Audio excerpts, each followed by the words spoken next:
తెలంగాణలో సర్పంచ్ ఎన్నికల సందడి నెలకొంది. ఇప్పటికే 2 విడతలు ముగిశాయి. మూడో విడత ఎన్నికలు జరగాల్సింది. అయితే ఇప్పటిదాకా వచ్చిన ఫలితాలను చూస్తే గ్రామీణ ఓటర్లు ఏ పార్టీని నిరాశపరచలేదని తెలుస్తుంది. సహజంగా అధికారంలో ఉన్న పార్టీ ఎక్కువ సర్పంచ్ స్థానాలను గెలుచుకుంటుంది. తెలంగాణలోనూ అదే జరిగింది. అయితే అటు బీఆర్ఎస్ కూడా చెప్పుకోదగిన స్థానాలను గెలుచుకుంది. ఇది ఆ పార్టీలో కాస్త ఆత్మవిశ్వాసం నింపింది. ఇటు బీజేపీ కూడా ఎన్నడూ లేనంతగా పుంజుకుంది. గ్రామ స్థాయిలో బీజేపీకి క్యాడర్ లేదు, కానీ క్యాడర్ ఉన్న చోట గెలిచారు. ఇలా అన్ని పార్టీలను తెలంగాణ ఓటర్లు ఆదరించారు. ఇదే ఇప్పుడు అక్కడ రాజకీయాల్లో హాట్ టాపిక్ గా మారింది. ఇంతకీ గ్రామీణ ఓటర్లు పార్టీలకు ఏం చెప్పాలనుకుంటున్నారు? Let's watch the story.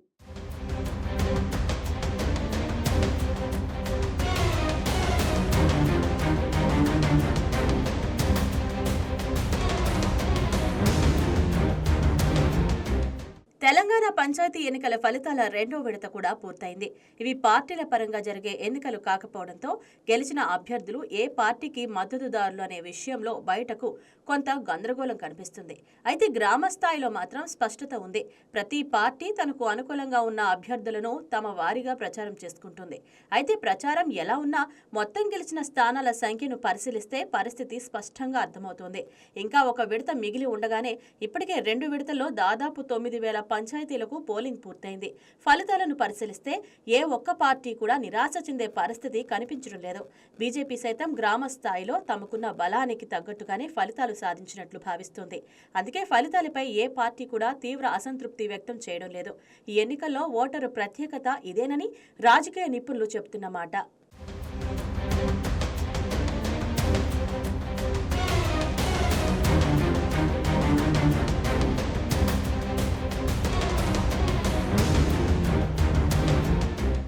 Sarpanch ఎన్నికలపై కాంగ్రెస్ పార్టీకి మొదట కొంత ఆందోళన నెలకొంది. ఎరువుల సమస్యల నుంచి పలు ప్రజా సమస్యలు, అలాగే బీసీ రిజర్వేషన్ల అంశం ప్రభావం చూపుతుందన్న భయం కాంగ్రెస్ లో కనిపించింది. 2 ఏళ్ల పాలనపై గ్రామీణ ప్రాంతాల్లో వ్యతిరేకత ఎక్కువగా ఉందన్న ప్రచారం కూడా జరిగింది. అయితే ఈ పరిస్థితుల మధ్య జరిగిన పంచాయతీ ఎన్నికల ఫలితాలు కాంగ్రెస్ కు పెద్ద షాక్ ఇవ్వలేదని పార్టీ వర్గాలు చెబుతున్నాయి. కనీసం 55% పంచాయతీల్లో కాంగ్రెస్ మద్దతుదారులు విజయం సాధించినట్లు అంచనా. ఇతర చోట్ల గెలిచిన వారిలో కూడా ఎక్కువ మంది కాంగ్రెస్ రెబల్సే ఉన్నారని సమాచారం. ప్రభుత్వంపై తీవ్రమైన వ్యతిరేకత లేదని, అయితే జాగ్రత్తగా ముందుకు వెళ్లాల్సిన అవసరం ఉందని ఓటర్లు కాంగ్రెస్ కు సంకేతం ఇచ్చారని విశ్లేషకులు అభిప్రాయపడుతున్నారు.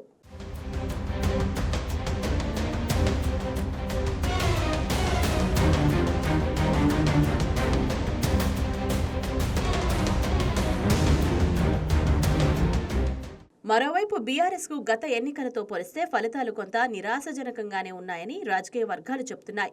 అయినప్పటికీ ప్రతిపక్షంలో ఉన్నప్పటికీ గ్రామీణ స్థాయిలో కొంతమేర పట్టు నిలుపుకోవడంలో చిన్న విషయం కాదన్న అభిప్రాయం వ్యక్తమవుతోంది. భారీగా క్యాడర్ వలసలు జరిగినప్పటికీ గ్రామస్థాయి క్యాడర్ను నిలబెట్టుకోవడంలో పార్టీ నాయకత్వం ప్రయత్నించింది. అభ్యర్థులకు ఆర్థికంగా మద్దతు అందిస్తూ బరిలో నిలిపి ప్రజల మద్దతు సాధించేందుకు చేసిన ప్రయత్నం కొంతమేర ఫలితాన్నిచ్చిందని పార్టీ వర్గాలు భావిస్తున్నాయి. దీని ద్వారా గ్రామీణ ప్రాంతాల్లో పార్టీ పూర్తిగా నిర్వీర్యం కాలేదన్న ధైర్యం బీఆర్ఎస్ కు లభించింది అంటున్నారు.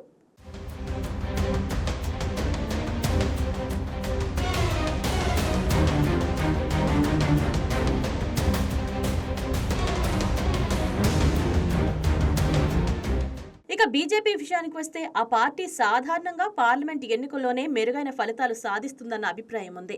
పంచాయతీ, అసెంబ్లీ, పార్లమెంటు ఎన్నికల సందర్భాన్ని బట్టి ఓటరు తన ఓటు ప్రాధాన్యతను మార్చుకుంటాడు. పంచాయతీ ఎన్నికల్లో స్థానిక అంశాలు, వ్యక్తిగత పరిచయాలకే ఎక్కువ ప్రాధాన్యం ఇస్తారు. అసెంబ్లీ ఎన్నికల్లో రాష్ట్ర స్థాయి రాజకీయాలు కీలకంగా మారతాయి. ఇక పార్లమెంట్ ఎన్నికలకు వచ్చేసరికి కేంద్ర నాయకత్వం, ముఖ్యంగా ప్రధాని నరేంద్ర మోదీ ప్రభావం ఎక్కువగా కనిపిస్తుందని విశ్లేషకులు చెబుతున్నారు. ఈ కారణంగానే పార్లమెంటు ఎన్నికల్లో బీజేపీకి ఎక్కువ ఓట్లు పడుతున్నప్పటికీ గ్రామస్థాయి రాజకీయాల్లో స్థానిక నాయకులే కీలకంగా మారుతున్నారు.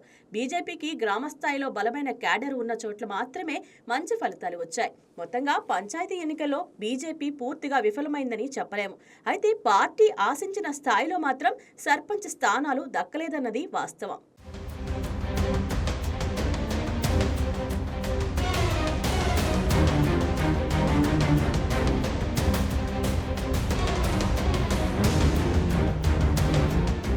మొత్తంగా చూసుకుంటే ఈ పంచాయతీ ఎన్నికల్లో ఏ పార్టీ కూడా భారీ సంబరాలు చేసుకునేంత గెలుపు సాధించలేదు. అలాగే ఏ పార్టీకి పూర్తిగా నిరాశ మిగిలే పరిస్థితి కూడా లేదు. ఓటరు అన్ని పార్టీలకు తగినంత సంతృప్తి ఇచ్చినట్టుగా ఈ ఫలితాలు కనిపిస్తున్నాయి. ఇదే తెలంగాణ ఓటర్ ప్రత్యేకతగా రాజకీయ వర్గాలు విశ్లేషిస్తున్నాయి.